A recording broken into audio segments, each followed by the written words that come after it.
Baik, semangat pagi, salam jumpa, salam sejahtera buat kita semuanya. Hari ini kita lanjutkan pembelajaran tentang plantae atau dunia tumbuhan. Kemarin sudah kita membahas bagaimana tumbuhan lumut. Nah, kali ini kita membahas bagaimana tumbuhan paku atau Pteridophyta. Ya, nah, bagaimana tumbuhan paku? Ya, jadi dari namanya saja kita agak seram juga mendengarnya, paku. Ya, mungkin yang kita bayangkan adalah paku seng, ya, paku payung, ya, dan segala macamnya. Namun yang jelas tumbuhan paku ini adalah bagian dari plantae, ya. Nah, sebenarnya tumbuhan paku ini sering kita jumpai di sekitar lingkungan kita, ya, baik itu ya di kota juga ada ya, namun ya sudah jarang dijumpai kalau secara alamiah. Namun yang sering kita dijumpai di kota itu mungkin di rumah orang sebagai tanaman hias. Ya, jadi kalau kita berada di pegunungan, wah banyak sekali kita jumpai tumbuhan paku.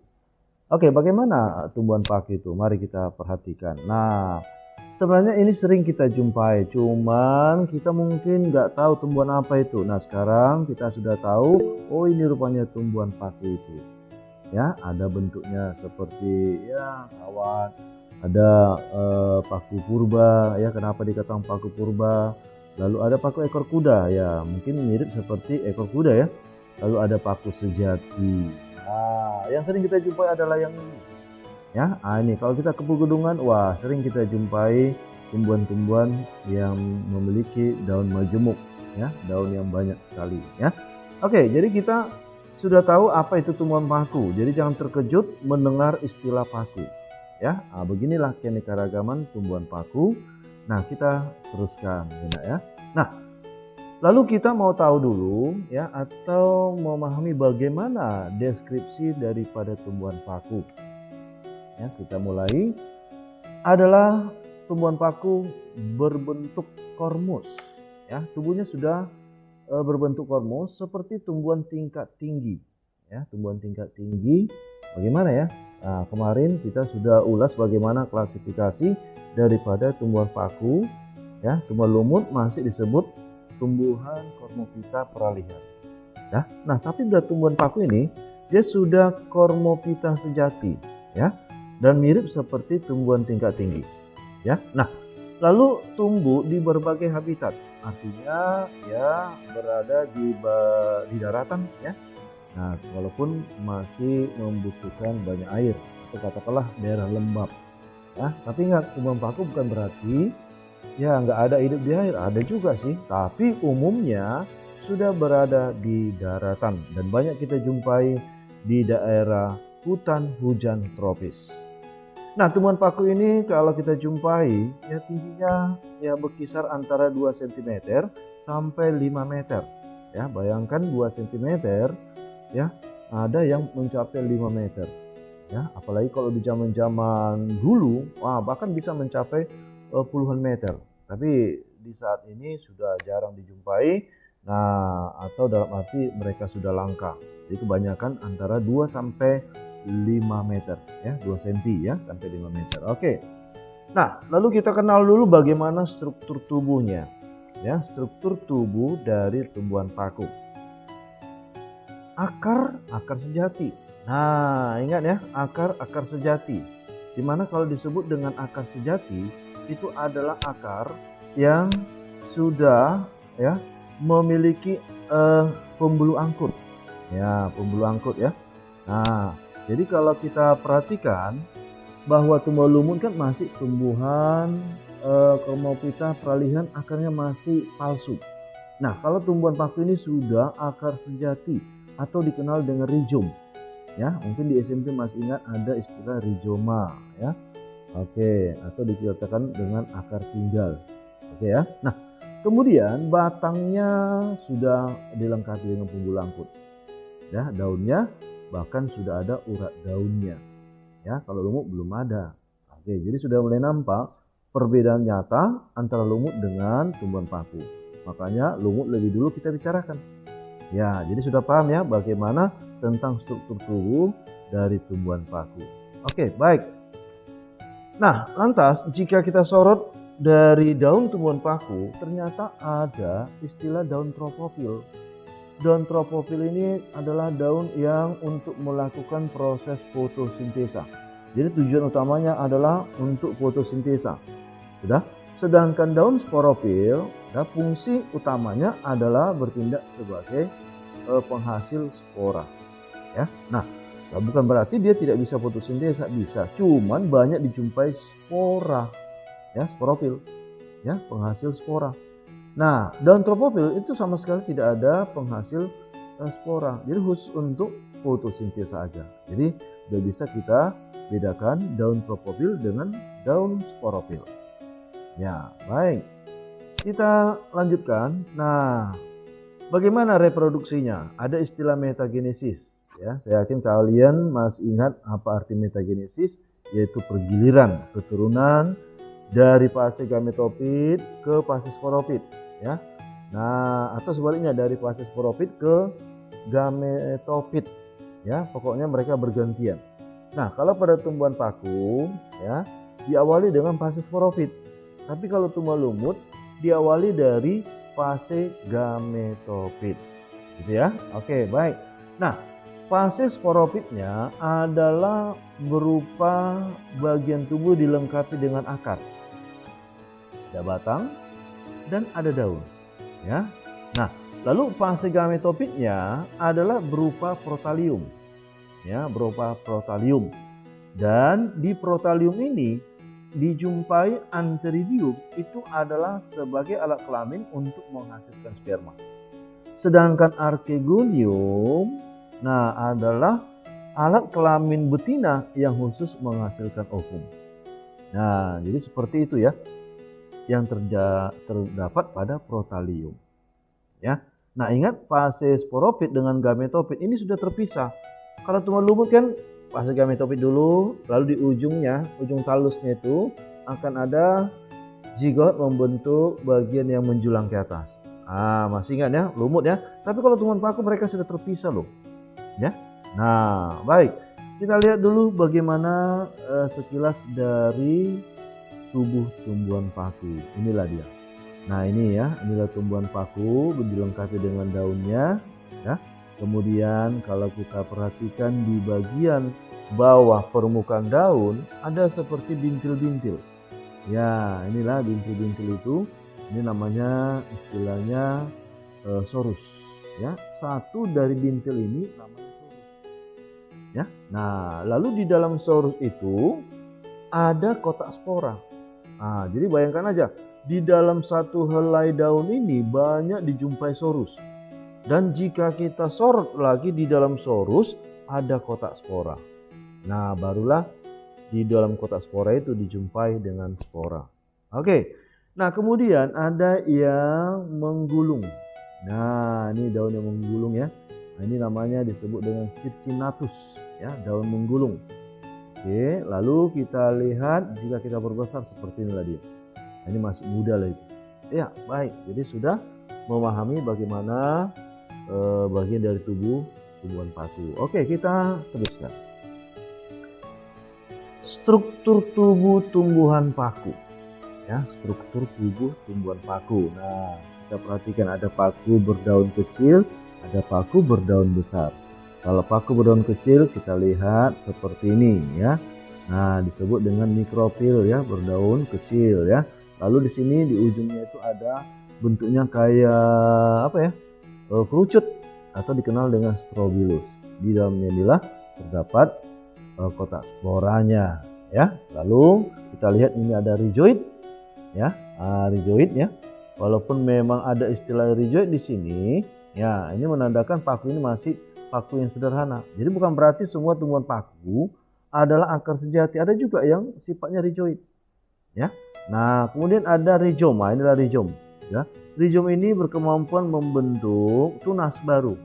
Makanya kita lihat tumbuhan paku itu kan berkoloni, berkelompok karena ada rhizomnya. Ya, berarti dia secara aseksual membentuk tunas. Nah, ada ya. Oke, kemudian paku berdaun besar. Ini adalah paku sejati yang sering kita jumpai. Ya, paling tinggi derajatnya adalah paku sejati. Nah, kita perhatikan inilah tumbuhannya, kan gitu ya. Nah, inilah daun yang masih menggulung atau daun muda, Circinatus. Oke, ini sama rhizoma ya. Kemudian kita lihat ada batangnya ya. Kemudian ada daun steril, inilah dia, daun steril. Ya, berarti daun yang khusus untuk fotosintesa. Nah, lalu ini daun fertil atau daun yang berhubungan dengan penghasil spora. Nah, jika kita zoom, inilah dia. Di bawah permukaan daun ada sori, ya. Sori itu berarti jamak. Sori jamak. Lalu di antara sori itu ada satu namanya sorus. Oke ya. Baik. Lantas kita lihat di dalam satu sorus. Ini ya. Di dalam satu sorus ini ada satu, banyak ya, bukan satu, lebih dari satu sporangium. Nah, di dalam sporangium itulah terdapat sporanya. Oke ya, jadi sudah bisa kita bayangkan bagaimana struktur tubuh tumbuhan padi. Nah, kita perhatikan, tadi kan masih ada istilah metagenesis ya. Nah, kita mulai dari tumbuhan dewasa. Yang mana? Inilah dia. Ya. Nah, inilah tumbuhan paku yang sudah dewasa, dan kemudian tumbuhan paku ini adalah masa sporofit. Ya. Nah, sporofitnya itu ternyata bersifat diploid. Ya, bersifat diploid ya, 2N ya. Lalu ada daun muda, batang, lalu akar. Oke. Kemudian kita lihat di bagian daunnya ya. Nah, ada ternyata sorus. Di dalam sorus ada sporangnya. Nah, inilah sporangnya itu. Nah, lantas di sporangium ini ya terdapat banyak spora. Ketika dia sudah waktunya untuk menyebarkan spora, maka dia pecah. Ya, maka dia pecah, ada bentuk sel seperti cincin. Itu namanya sel anulus. Jadi dalam kondisi kering atau dalam masa sudah matang, dia akan pecah, berhamburanlah spora. Nah, kemudian spora ini berkecambah ya, membentuk akar atau rizoid.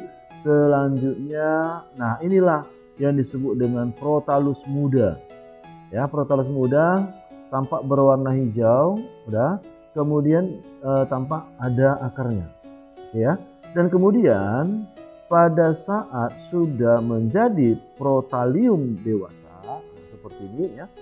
Nah, ternyata di bagian protalium ini ada alat reproduksi antheridium ya. Nah, kemudian ada archegonium. Ya, jadi ini adalah venter yang melindungi ya, melindungi sel telur. Sedangkan ini semuanya adalah archegonium. Ya, oke. Nah, menghasilkan sel telur archegonium, sedangkan antheridium menghasilkan sel sperma. Nah, ketika dia waktunya pecah, berarti sel sperma akan masuk ke bagian archegonium ya, sehingga terjadilah fertilisasi dan terbentuklah embrio sporofit dalam venter ya. Dan kemudian embrio ini berkembang menjadi sporofit muda, dan selanjutnya sporofit muda ini akan tampaklah seperti tumbuhan paku dewasa. Ya, dan akhirnya balik lagi seperti tumbuhan paku dewasa sebelumnya. Nah, jadi kalau kita bayangkan, ternyata masa gametopiknya di mana? Masa gametopiknya adalah di protalium. Ini masa gametopiknya ya. Sedangkan masa sporofitnya adalah tumbuhan paku itu sendiri. Udah? Coba bayangkan dengan lumut-lumut.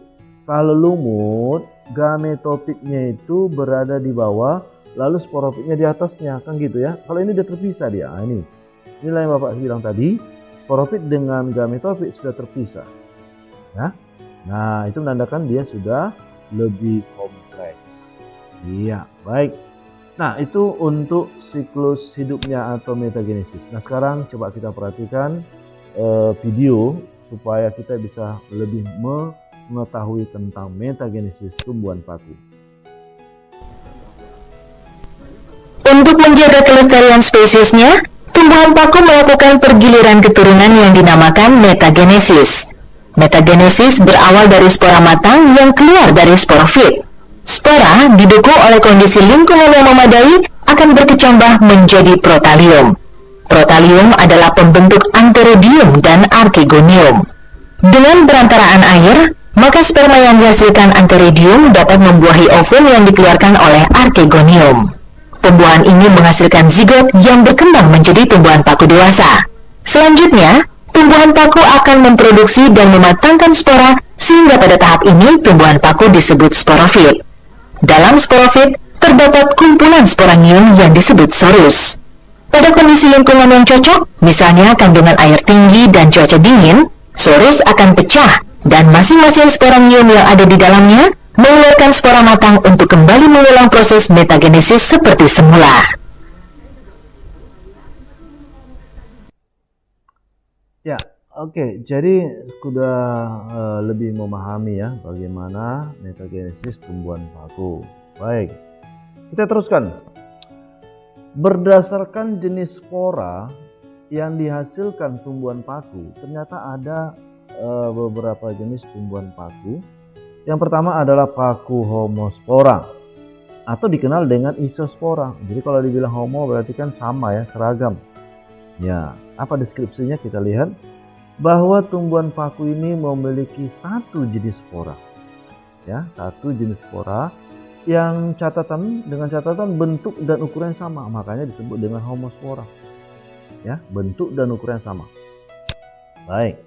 Dan kemudian dia adalah berumah satu atau dikenal dengan istilah monoecious.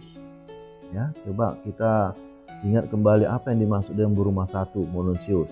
Artinya alat kelaminnya ada dua macam berada di dalam satu individu. Jadi kalau kita kaitkan dengan manusia, tubuh kita berapa alat kelamin? Cuma satu. Apakah itu disebut dengan monoecious? Oh tidak, ya. Nah, jadi yang dimaksud dengan berumah satu ada dua alat reproduksinya. Jadi paku homospora berumah satu atau dikenal monoecious dengan catatan dua alat kelamin, namun sporanya satu jenis. Bentuk ukurannya pun sama. Nah, contohnya Lycopodium sp. nephrolepis. Ya, kita lihat gambarnya. Ini dia yang pertama, kemudian ini yang kedua tadi. Ya, oke, baik. Kita lanjutkan. Ya, jadi kalau kita lihat tumbuhan paku ini ya, ini kan banyak dibuat jadi tanaman hias ini kan. Oke, ya, apalagi zaman-zaman sekarang ini, ya agak-agak mulai demam orang dengan tanaman bunga, mungkin akibat masa pandemi juga ya. Oke, baik, kita teruskan. Nah, sekarang kita lihat bagaimana siklusnya. Ya, siklus dari tumbuhan paku jenis homospora. Nah, kita mulai dari spora. Ya, spora bersifat haploid. Lalu sporanya berkecambah menjadi protalium. Inilah yang disebut dengan generasi gametofit. Artinya di protalium itu ada alat reproduksi jantan dan ada alat reproduksi betina. Nah, berarti dalam satu protalium ini atau dalam satu individu ini ada dua alat kelamin, makanya disebut dengan monoecious. Ya, ini menghasilkan sperma, ini menghasilkan sel telur, lalu sperma ini akan merapat mengejar sel telur dan akhirnya terbentuk zigot atau 2N. Ya, lalu zigot ini akan menjadi tumbuhan paku, ya, berkecambah awalnya baru menjadi tumbuhan paku. Dan disebut dengan paku homospora yang 2N. Oke, kenapa dia 2N? Karena ada penggabungan. Nah, ini ternyata generasi sporofit. Sudah. Dan kemudian tumbuhan paku ini berkemampuan menghasilkan spora, itulah namanya sporofil. Dan sporofil ini menghasilkan kotak spora yang disebut dengan sporangium. Ya, juga masing-masing 2N. Nah, di dalam kotak spora ini akan kembali menghasilkan spora. Lalu lihat, dari 2N menjadi N. Berarti dari sporangium ke spora ini melalui proses pembelahan secara meiosis, ya, pembelahan secara meiosis. Oke, jadi sudah paham ya. Nah, itulah suatu gambaran siklus hidup dari tumbuhan paku. Kalau yang ini adalah paku Homospora. Oke, mudah-mudahan bisa memahaminya. Oke, kita teruskan. Nah, ada paku Heterospora. Paku Heterospora ini adalah paku anisospora. Berarti heterogen, ya, berbeda. Di mananya? Nah, rupanya dia memiliki dua jenis spora. Ya. Bentuk dan ukurannya beda. Nah, berbeda ya. Nah, lantas bagaimana istilah spora yang berbeda itu? Kalau kita lihat yang ukurannya kecil berarti mikrospora. Kalau ukurannya besar makrospora. Oke. Nah, lalu catatan yang kedua, paku Heterospora ini adalah berumah dua atau dikenal dengan dioecious. Nah, apa artinya? Artinya di dalam satu individu ini ternyata cuma satu alat reproduksinya. Berarti apa? Melibatkan dua individu, melibatkan tetangga, ya, tumbuhan lain yang sejenis ya. Nah, untuk melakukan perkembangbiakan generatif. Oke, kita lihat contohnya adalah Marsilea crenata atau dikenal dengan semanggi. Lalu ada Selaginella, ya, atau dikenal dengan paku rane. Ya, oke, baik. Nah, inilah namanya Marsilea. Ya, Marsilea semanggi ini biasanya bisa dijadikan sebagai sayuran. Nah, atau ya katakanlah untuk pecal ya. Nah, biasanya pecal diberikan tumbuhan semanggi, ya, bukan semangi ya, beda ya. Semanggi, ya, oke. Nah, Selaginella ini biasanya dijadikan sebagai tanaman hias atau karangan bunga, oke ya. Nah, jadi kalau kita perhatikan karangan bunga untuk orang yang duka cita. Nah, kita lihat karangan bunga kan ada diselipin dengan ini ya, hijaunya itu biasanya diberikan ini. Iya, oke ya. Baik, kemudian kita lihat daur hidupnya. Tadi kan heterospora, berarti sporanya beragam. Ada mikrospora, berarti ukuran kecil. Ada makrospora, ada berukuran besar. Nah, masing-masing ini berkecambah, namanya mikroprotalium. Jadi sebenarnya sama dengan paku Homospora kalau perkembangannya, cuma berbeda ukurannya saja. Spora, protalium, tinggal menambahi kata mikroprotalium dari mikrospora. Ini juga makrospora berubah menjadi makroprotalium. Antheridium ya adalah alat kelaminnya berupa jantan, ini juga sama, alat kelamin yang betina. Oke, lalu menghasilkan sperma, lalu menghasilkan ovum. Terjadi pembuahan, jadilah zigot. Dan kemudian jadilah berkecambah menjadi tumbuhan paku yang heterospora 2N. Ya. Nah, tumbuhan paku heterospora ini ternyata ada yang mikrosporofil ya, dengan tujuan untuk menghasilkan mikrosporangium yang menghasilkan spora ukuran kecil. Lalu ada juga yang makrosporofil yang tujuannya menghasilkan makrosporangium yang masing-masing juga 2N. Artinya di satu individu tumbuhan paku ini dia menghasilkan dua jenis spora yang bentuk ukurannya berbeda. Ya. Jadi sudah paham ya. Kalau alat reproduksinya bagaimana? Ya, ternyata dia ini berumah dua. Ya, oke, baik. Lalu nanti dia akan kembali menghasilkan spora dari 2N menjadi N, berarti dia itu meiosis di sini. Ya, pembelahan meiosis. Begitu juga dengan ini, sama. Ya. Jadi tergantung ukuran sporanya, ya. Oke, baik. Sudah nampak perbedaan paku Homospora dan paku Heterospora. Oke, sekarang kita lihat paku yang ketiga. Paku yang ketiga adalah paku peralihan. Paku peralihan ini ya namanya saja peralihan antara A dengan B. Berarti antara paku Homospora dengan paku Heterospora. Oke, nah paku peralihan ini dia menghasilkan spora ukurannya sama tapi jenisnya beda. Coba ya kita simak kembali. Sporanya ukurannya sama ya. Jadi tidak ada istilah makrospora, tidak ada istilahnya mikrospora. Jadi sama. Jadi disebut dengan spora saja. Oke, tapi jenis beda. Oke. Nah, lantas dia ini berumah dua, ya, berumah dua atau dioecious, berarti sama dengan homospora tadi. Heterospora. Ya. Dia melibatkan dua individu untuk melakukan perkembangbiakan secara seksual. Maka dioecious ya. Oke, kita lihat contohnya Equisetum debile. Inilah paku ekor kuda. Nah, ini dia. Oke, mirip memang seperti ekor kuda ya. Oke, baik. Kemudian skema daur hidup paku peralihan. Nah, lihat seperti ini ya. Inilah spora. Ya, spora N, ini spora N. Ini berubah menjadi protalium, tapi dia jantan. Nah, kalau ini spora, ya, dia protalium betina. Oke ya. Nah, kemudian protalium jantan ini menghasilkan tridium, ya, ada antridiumnya, ini ada artigoniumnya, ini menghasilkan sperma, ini menghasilkan ovum, lalu seperti biasa terjadi fertilisasi, terbentuklah zigot yang 2N, maka jadilah tumbuhan paku yang dewasa 2N.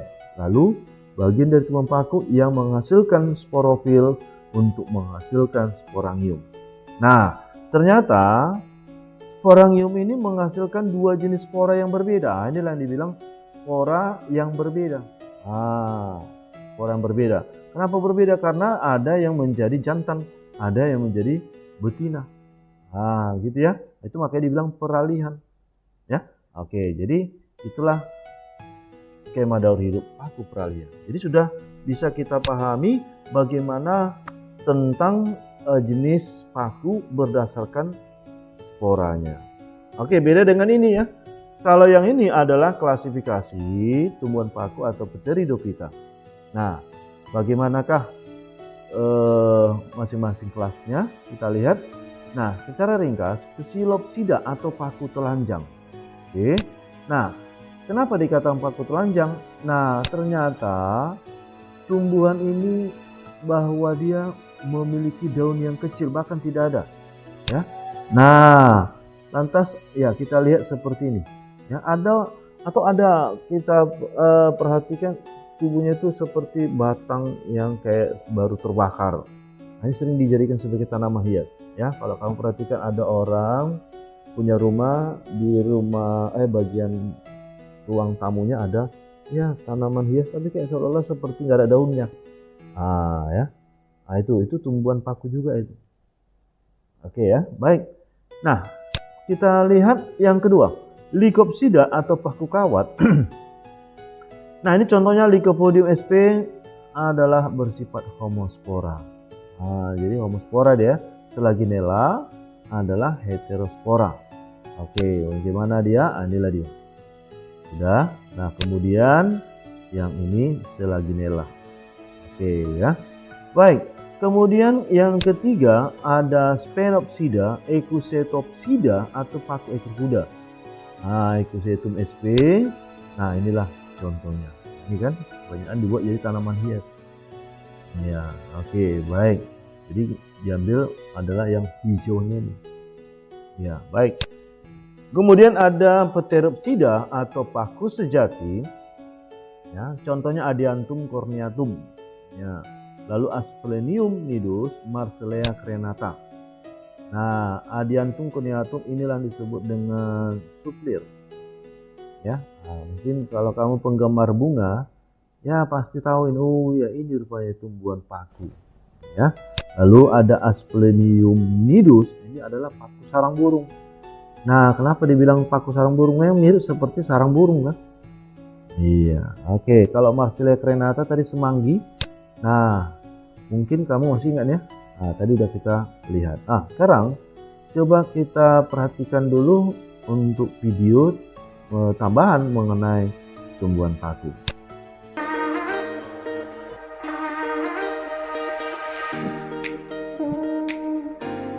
Pemirsa Grunge TV Indonesia, pada kesempatan kali ini kita akan mengulas mengenai jenis-jenis tanaman paku.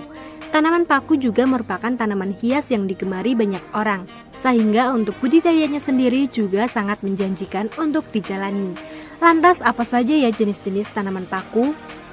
Pertama, subdivisi Psilopsida.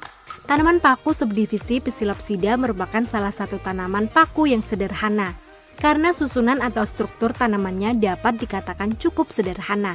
Tanaman paku Psilopsida ini hanya berupa ranting yang bercabang-cabang, tanpa daun dan akar. Kedua, paku ekor kuda. Tumbuhan paku ini menyukai tempat lembab yang ada di dataran tinggi. Paku ekor kuda mempunyai daun-daun kecil seperti selaput dan tersusun seperti karang. Kemudian bentuk daunnya melingkar dan berbentuk seperti sisik. Anda dapat menemukan batang tumbuhan paku ekor kuda yang mirip dengan daun cemara, berongga, berbuku-buku, dan tegak. Ketiga, subdivisi Lycopsida.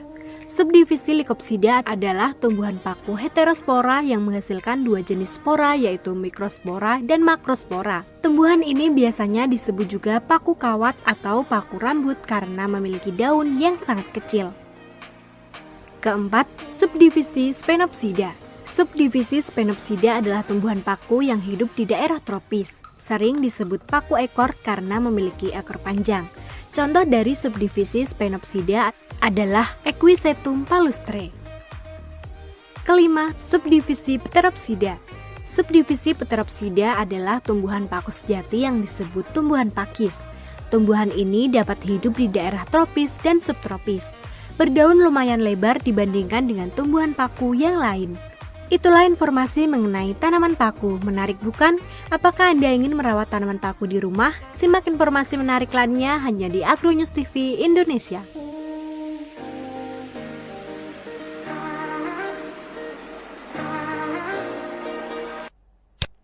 Oke, jadi sudah kita mendengar dan menyaksikan bagaimana video tambahan tadi. Ternyata tumbuhan paku ini ya ada juga untungnya bagi manusia. Ya paling tidak sebagai tanaman hias, ya. Nah, pada kalian semuanya, apakah kalian tertarik dengan tanaman hias? Oke, silakan mengambil salah satu pilihan, yaitu dari tumbuhan paku. Oke, itulah untuk pembelajaran kita hari ini. Semoga pembelajaran ini bisa berguna bagi kita semuanya. Sampai ketemu di subtopik berikutnya. Terima kasih.